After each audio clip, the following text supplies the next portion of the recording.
Beth oedd y Welsh not? So, mae rhyw fath o necklace yn gweud WN.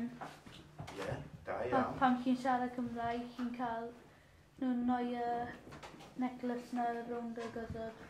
Ie. A wedyn ar ddiwedd y dydd, beth oedd yn digwydd y person oedd yn gwisgo fe? Da iawn. Ie, mae'n cael ei gosbi.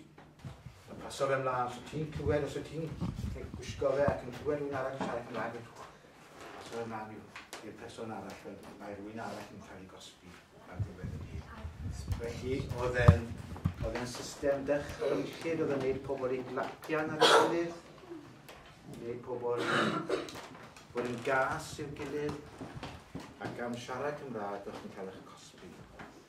Dyna oedd y drefen y bryd hynny, achos beth o'n nhw moyn gwneud, o'n nhw moyn cael gwared ar y iaith Gymraeg yn llwyr. Ond diolch, beth chi gyd fan hyn yn siarad Cymraeg, ydy?